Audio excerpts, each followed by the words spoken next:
On retrouve notre dénicheur de bons plans en placement, Vincent Kutkovitz. Bonjour Vincent. Bonjour Thomas. Aujourd'hui, on va parler du match ETF produits structurés.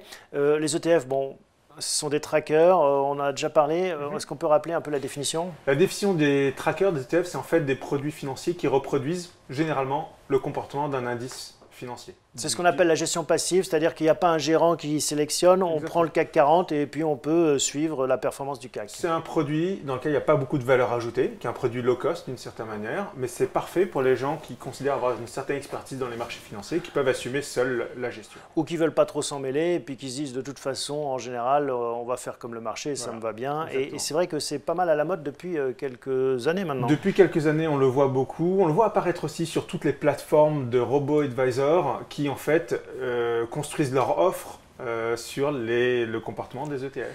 Alors, de l'autre côté du ring, le produit structuré, qu'est-ce que c'est un produit structuré? Les produits structurés sont aussi d'autres produits qui permettent d'aller en bourse, de retourner en bourse pour certains. Mais simplement là, on va rajouter une couche de protection à la baisse. On va protéger son patrimoine, son capital jusqu'à 30 ou 40% en fonction de l'évolution d'un sous-jacent. Et par ailleurs, on va s'acheter la possibilité de toucher un rendement, un coupon généralement, qui sera capé, qui sera connu à l'avance, qui ne va pas suivre le comportement de l'action, c'est-à-dire que si l'action gagne 20%, le coupon, s'il a été annoncé à 6%, va être versé à 6%.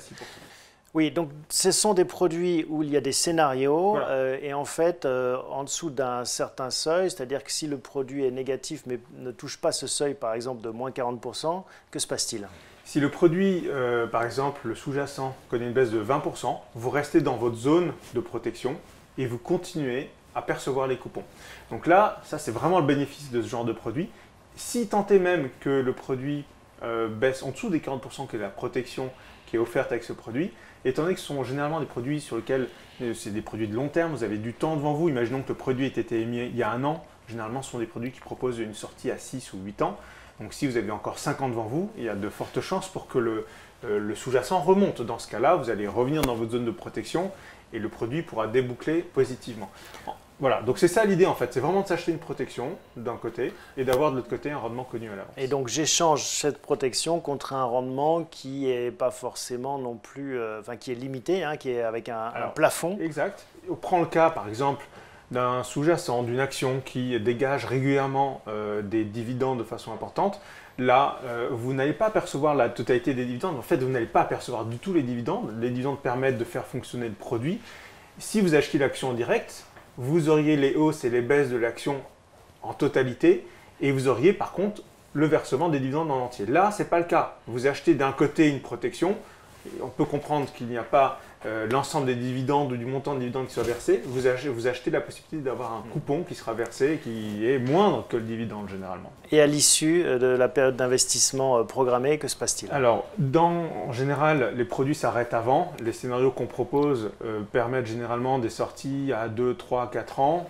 Il est rare qu'on aille jusqu'au bout, mais si on va jusqu'au bout et que effectivement on est dans la zone de 0-40, vous récupérez 100% de votre capital et vous récupérez sur le scénario du produit ou les coupons qui auraient été mis de côté aussi pendant les périodes où on a des coupons mis en mémoire. C'est une particularité de certains produits. Bon, et si on n'a pas de chance et qu'on est en dessous du seuil des 40%? Alors là, par contre, on enregistre la baisse du sous-jacent. Si le sous-jacent, l'action en question a baissé de 50%, on récupère l'action. On récupère l'action. Un petit peu comme si on avait investi en direct. En direct, sauf qu'entre-temps, vous avez acheté quand même une assurance que vous n'aviez pas par ailleurs.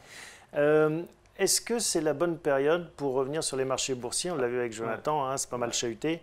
Est-ce que c'est la bonne période et est-ce que c'est le bon outil? Moi, je pense que la question est plutôt de savoir est-ce que c'est la bonne solution pour revenir aujourd'hui en bourse? Oui, parce que justement, dans un contexte comme aujourd'hui, s'acheter d'une certaine manière une assurance à la baisse, c'est plutôt bénéfique. Je pense que c'est la bonne solution. Donc, comme on ne sait pas trop quelle direction vont prendre les marchés, s'acheter une assurance à la baisse, c'est une bonne option.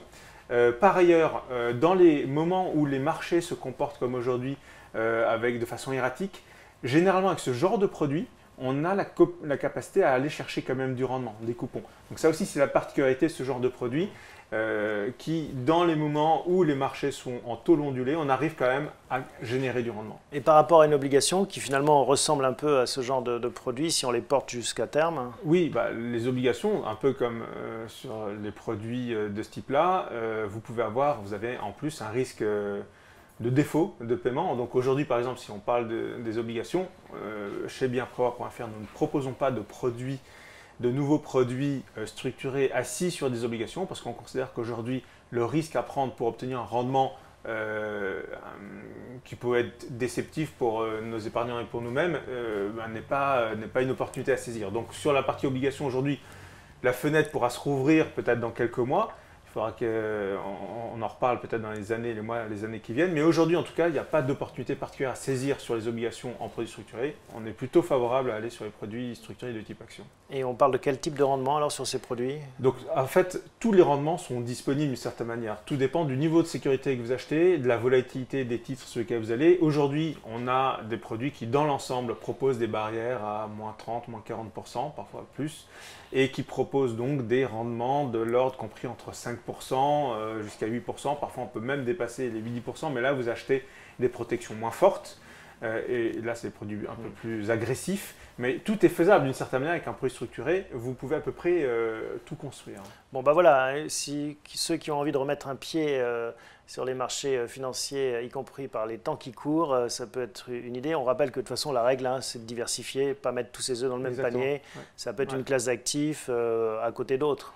Ouais, profitez en fait de moments d'arrivée sur les marchés différents. Il ne faut pas tout investir tout en même temps. C'est d'ailleurs la même recommandation, même si on décide d'aller en sortant de notre émission, si les gens nous écoutent et se disent les ETF me conviennent mieux, même lorsqu'on va sur les ETF, mieux vaut aller en faisant des investissements progressifs.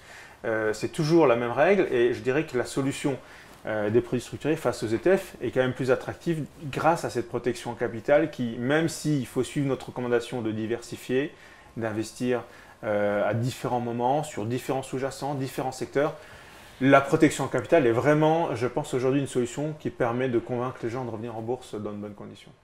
Merci Vincent pour ces explications. On se retrouve tout de suite pour la troisième partie de l'émission.